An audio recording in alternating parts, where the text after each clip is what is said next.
2003, I left Tampa and I went to play to Atlanta, and I played for the Atlanta Falcons. And one day, I was actually in the locker room, and a guy, one of my teammates, was telling a story about a guy going to counseling to play football.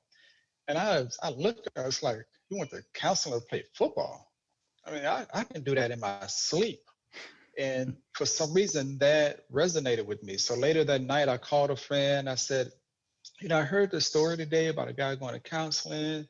You know, I think I need to go to counseling. And about a month later, a few weeks later, I set up an appointment, and I was so ashamed of going. I said, hey, I'm Warrick Dunn. I can't park in the front. I can't let anybody see me. Can I just, park in the back? I'm a professional football player, all these things. And they actually accommodated me.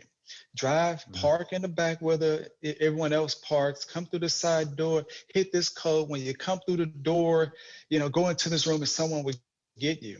So I did that. And I ended up going to counseling for about, 6 to 9 more months. And when I was in counseling, I can tell you the first time I ever went, I had no idea what I was going to say. I was bawling.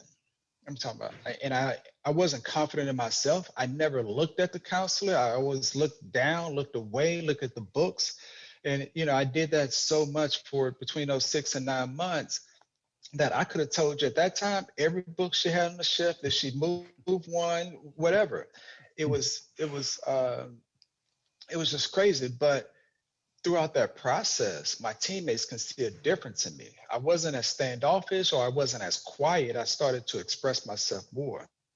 But then I just got to the point that, you know what, I don't care what anyone says about me going to counseling or those things. Just because I growing up, you hear about the stigma of, oh, if you go to a psychologist, that means you're crazy, this or that.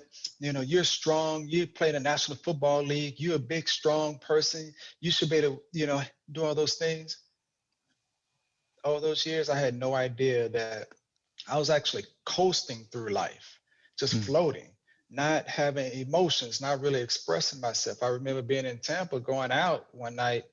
Hey, I'm out. I'm not a drinker. I wasn't smiling. I was just standing in the club, listening to music, and it's just like, and people thought I was, it's like, what's wrong with him? Just all of those years of just grieving that I had no idea that I was depressed. I was so depressed that it was really stopping me from living. So I was on a mission to just be better. And counseling really helped me to do that. But again, I wasn't scared anymore. I didn't care what anyone thought.